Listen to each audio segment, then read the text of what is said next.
Hello and welcome to London Guided Walks podcast. In the coming episodes, we will be sharing our love and passion for London, its people, places and history in an espresso shot with a splash of personality. For those of you who don't know me, I am Hazel Baker, founder of LondonGuidedWalks.co.uk, providing guided walks, private tours and treasure hunts to Londoners and visitors alike, and now bringing you a jam-packed podcast during the time of the coronavirus. Joining me today is one of our long-standing guides, Rob Smith. So, Rob, spy stories with a London connection. Tell me, how did the security services get started? Well, there have always been spies. I mean, if you think back to Tudor times, there are spies in the court of King James in Spain who know that the Spanish Armada is on its way. So there have been spies for a long time, but the modern security services are actually really the result of a novelist called William Le Quay. William Le Quay was writing in the 1890s and early 1900s. These rather fantastic books which envisage Britain being invaded, first by the French and then by the Germans as the politics change. They were very convincing stories. They featured the Battle of Dorking, where the sleepy town of Dorking is invaded by the Germans, and nothing more horrific than thinking of your own particular hometown being invaded. And just to add up the fear and paranoia, the Daily Mail started serializing these books, and they had their newspaper sellers dressed up as German soldiers to give you an idea of what it would be like when the Germans invaded.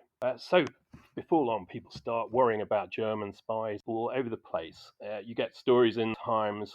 There's a case of a story where a man says, well, there's a German man in my street. I know he's got a full head of hair, but he still chooses to wear a wig. Surely that's the sign of a spy. And this kind of paranoia goes on so much. People seeing spies everywhere that in the House of Parliament, questions are asked. What is going to be done about these 5,000 German spies which are in Britain at the moment? And another MP stands up and says, 5,000 spies?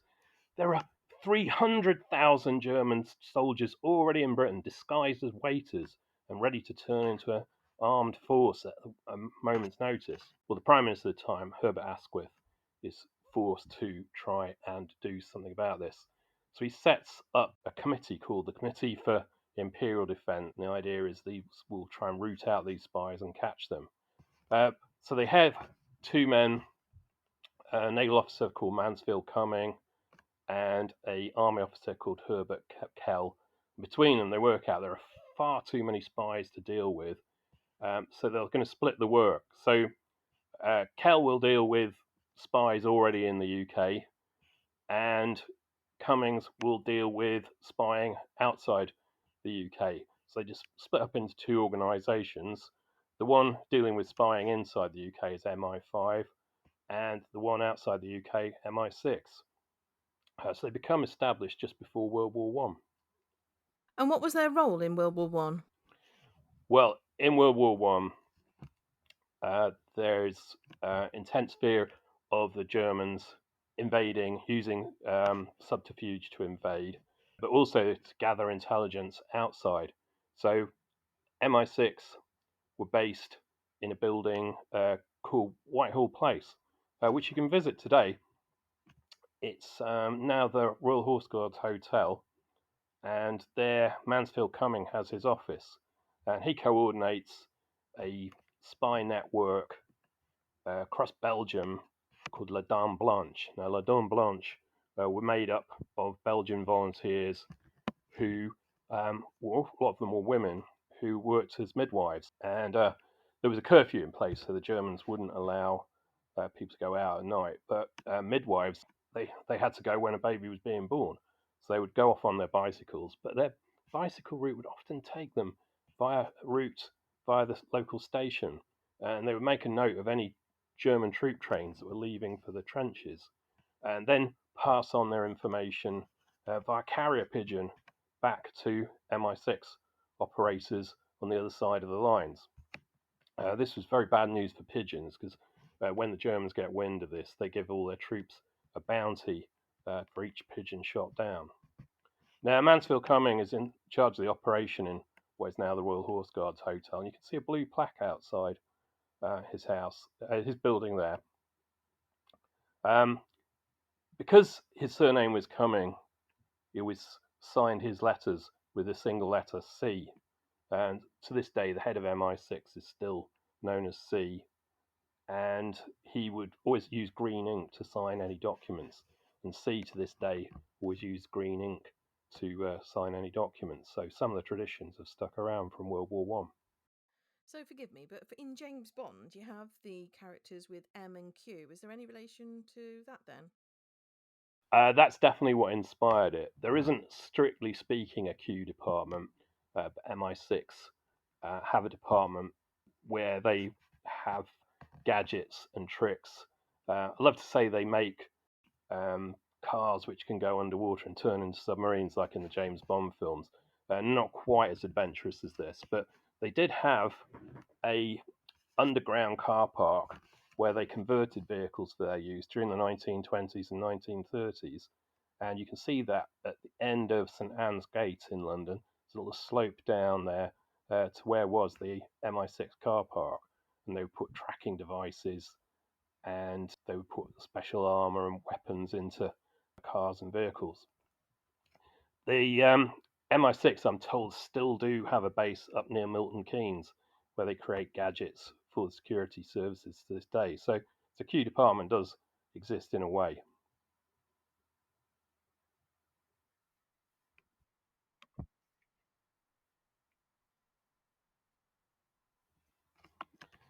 Well, especially in the early days, things were a little bit amateurish. Um, in the 1920s and 1930s, often the work that was going on was very covert by the nature of spying. But the British did not want to get agents themselves involved in operations which were not strictly necessary. So MI6 tended to recruit people like businessmen who were able to move around countries overseas unnoticed, and they would do things like carry bags and cases to agents that were hidden away. So it meant that you got a lot of people who were not formally members of the security services, but who would work for them. And they would be told to come along to the St Ermin Hotel. St Ermin Hotel, still in London, a very lovely hotel. But it was an all informal base for MI6 recruitment during the 1930s. So if MI6 had a job for you, you'd be told to come along to the Caxton Bar in the St Ermin Hotel, and you'd be given your instructions there. Now, this happened in 1938 to a man called Rickman. So he reported to Section D of MI6. Now, Section D the D stood for destruction, and their job was to carry out industrial sabotage all over Europe. Now, the war hadn't started yet, but the plan was that if they could sabotage the German economy enough before the war started, it might stop the war before it started. So Rickman's given the job of blowing up a pier in Sweden, which is used to export iron ore to Germany. Now, we're not at war with Germany. We're certainly not at war with Sweden. So it would be very dangerous sending an official British operative to do the job. So Rickman's recruited to do this. The only problem is Rickman has no idea about being a spy at all. He's terribly excited about it, though, and he has written a book about iron ore, and that's his best qualification. So he's given a case full of plastic explosives that he will have to pick up from the British Embassy in Sweden, and take those and put them near the pier. But Rickman's so excited about this, he asks if he can have a gun as well. Now, MI6 say absolutely no need for you to carry a gun. Just give the suitcase and you'll be put there. He eventually badgers them to allow them to carry a gun. I'm not sure how he managed to do this. He ends up firing the gun through the roof of his hotel room, which attracted the attention of the police, and the whole mission had to be abandoned. So those early days, it was a little bit amateurish. The other problem you have is that recruitment of spies was rather informal as well. If you were in the 1930s interested in joining the security services, well, they had to do some background security checks. I mean, first of all, they would check to see that you'd gone to a good school. Then, had you gone to Oxford or Cambridge University. Oh, well, that sounds good. You seem like a pretty good sort. Are you a member of a gentleman's club? Yes. Oh, well, in that case, we can trust you. Come along to St. Ermin's Hotel and you can join up with the security services. This, rather unfortunately, is what happens to one of the most infamous spies, Kim Philby. So, Philby, in the 1930s, he's out in Vienna. Married to a woman out there who's helping smuggle communists out of Nazi Germany and helping them escape through Vienna. His wife says to Philby that if you really hate the Nazis, what you should do is work like I do for the Russians. After all, a lot of the British aristocracy, they quite like the Nazis. Working for the Russians is much more useful. So he agrees to do this, and he meets with a Russian handler who tells him, "Okay, what we want you to do is go back to Britain, go to Cambridge University, and there make lots of friends, and friends who will be useful and act as spies later on. We don't want them to be spies now. We would like them to finish their degree and then join the civil service or join the army, become journalists, become politicians. And then after 10, maybe 15 or even 20 years later on, once they work themselves up into a higher position, that's when we'll get them to spy for you." For Philby, they've got a special task. They want him to join the British security services. And so that's what he does. He goes along to make some contact with them, and they agree to meet him in the St. Ermin's Hotel. After all, the background is impeccable. He's been to Cambridge, he's a member of a gentleman's club, ideal material. So goes to the St. Ermin's Hotel bar and joins up there. The Russians are just, I can't believe that it is so easy to get into MI6. They're always suspicious of Philby ever since. Now, one of Philby's first jobs for MI6 is being sent to the Spanish Civil War. That was just exactly what the Russians wanted them to do as well. They needed to know what kind of weapons that the Germans were giving to the Spanish. And Philby is given the task of finding this out by both MI6 and the Russians as well. Well, while he's in Spain, he's almost killed, which just proves to the British what a good chap this Philby is. Prepared to die for king and country out there. He must be a good sort. And he's eventually promoted at the start of World War II to be head of all the MI6 agents in Spain and Portugal. Well, the Russians, again, are very suspicious of Philby, and they have another task for him. So they say, what we want is the name of all the British agents in Moscow. Well, Philby says this is going to be very tricky. I'm in charge of agents in Spain and Portugal. And the Russians say to him, if you want to work for us, you'll get that information. Well, Philby's noticed how his handler from the Russians always keeps changing, and the original handlers disappear, and he doesn't want to be the person who disappears next. So he tries to get the information by bribing his way into the MI6 personnel records, using drink, befriending the captain who was in charge of the records and taking to the pub. Eventually the captain says, well, you seem a good chap, Philby. As long as you get all these records back again by Monday, I'll be happy to let you have them. Philby looks in the records, and to his horror, he finds out the British don't have any agents in Moscow. Too busy at this time spying on the Germans. Why would they have any agents in Moscow? So he reveals this information to the Russians, and they're not happy about this. After all, there's one thing worse than being spied on. It's not being spied on when you think that you're really important. So they become even more suspicious of Philby as time goes on. And for the next 15 years, Philby's told that he's going to have to come up with more information out of MI6. And he gets into a routine each day. You finish work at the MI6 office at 54 Broadway, which is a building that's still there today. He'll come out the door there, and then he catches a train from St James's Park station, travels 3 stops along on the district line, gets off again, gets back onto the district line, goes back the other way, and then goes into St James's Park and there sits on a bench where he'll meet his KGB handler, gives a bag of files to the KGB handler, who then takes them away, copies him, meets Philby the next morning, and takes them back into the office. Now, this is not trivial information. Philby giving away the names of all the British and American agents in Eastern Europe who are working against the Germans. And when the Russians overrun those countries, all those people are rounded up. Some of them are shot. Some even have their families shot. So Philby has a lot of blood on his hands. I mean, being an agent must be really stressful, but being a double agent must just play havoc with your nerves, right? Yeah, stress taken away by alcohol a lot of the time. It's Yeah, I mean, a lot of the people involved in the Philby story seem to be alcoholics.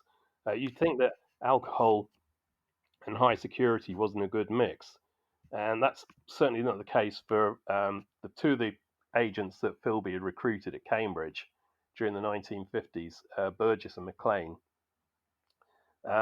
Maclean is a very loud-mouthed drunk and takes an awful lot of risks.